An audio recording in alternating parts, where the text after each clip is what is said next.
Xitoy hukumatı 4-may kuni o'zining Xitoy gazeti orqali atalmış Şinjan İslam İnstitutining qamoqdagi tarix fanlari professori nashriyatchi Iminjan Saidning bir qisqa videosini e'lon qilib, uning kesilganligini rad qilgan.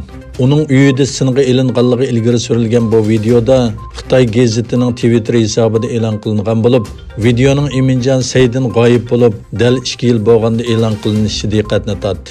U g'oyib bo'lishning oldida xizmat guruhi tarkibida Go'man oyisining Ko'kterak yezisiga tövanga tushib, 2017-yili 5-oyning boshlarida Urumchiga chaqirib kelingan. U Urumchiga kelibla g'oyib bo'lgan edi. Erkin Osiyo radiosi o'tgan yili uning 2019-yili 2-oyda maxfiy sotilinib, oshqunlikqa qutratqulik qilish jinoyati bilan ayblanganligi va 15 yillik qamoqqa hukm qilinganligini dalillagan edi. Iminjan Saidning 4-may e'lon qilingan videosida u o'zining tutqun qilinganligini rad qilgan. Uning ta'kidlashicha, bu chet eldagi Jungoga qarshi kuchlarning ig'vosi ekan.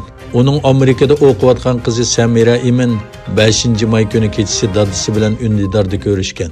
U qizining 2 yildan beri nega yo'qolib ketganligi haqidagi savoliga o'zining tuvanga xizmatga tushib ketib, endi kelganligini bildirgan.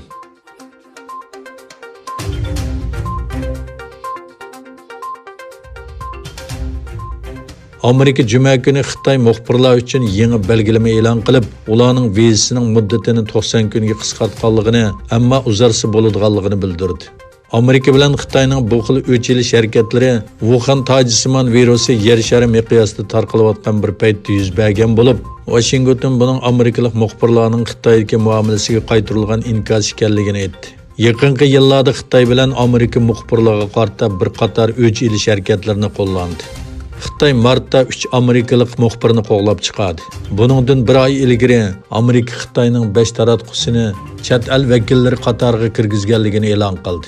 Amerika juma kuni e'lon qilgan yangi belgilamasida Xitoyning axborot mustaqilligini bostirib kelganligini tilga oldi.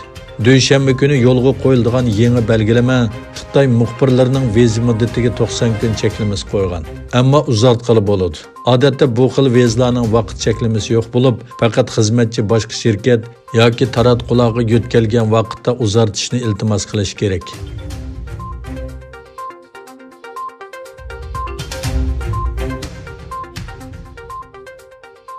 Xitoyda o'tirg'i chiqqan va dunyo miqyosida necha yuz ming kishining o'limiga sabab bo'lgan Wuhan virusi yuqumiga qarshi turish uchun to'qinish bo'layotgan rayonlarda 90 kun urush to'xtatishni tashabbus qiladigan bir loyiha Amerika bilan Xitoyning tirikishi sababli Birlashgan Davlatlar Tashkiloti Xavfsizlik kengashida ma'qullanmadi.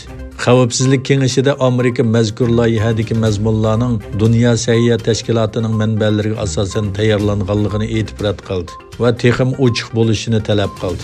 Mazkur talab 6 haftadan buyon muzokara qilinayotgan bo'lib, Dunyo sahiyat tashkiloti sababli ma'qullanmagan. Fransiya va Xavfsizlik kengashining o'tkinchi a'zosi Tunis tarafidan sunilgan loyihada dunyo miqyosida 90 kun urush to'xtatish chaqiriq qilingan.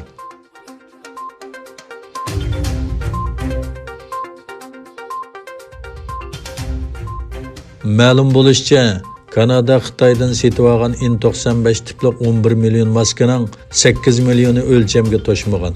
Quebec setilish ministri Anita Anat 11 million maska ichida taxminan 1 million maskaning o'lchamiga yetganligini, 8 million maskaning ishlatishga mos kelmaydiganligini aytdi.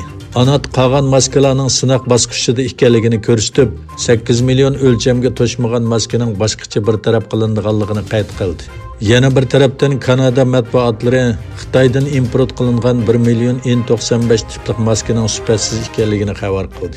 Egilinishcha, federativ hukumat ta'minlaguvchilar orqali jami 135 million maska setib olish uchun to'xtam imzolagan.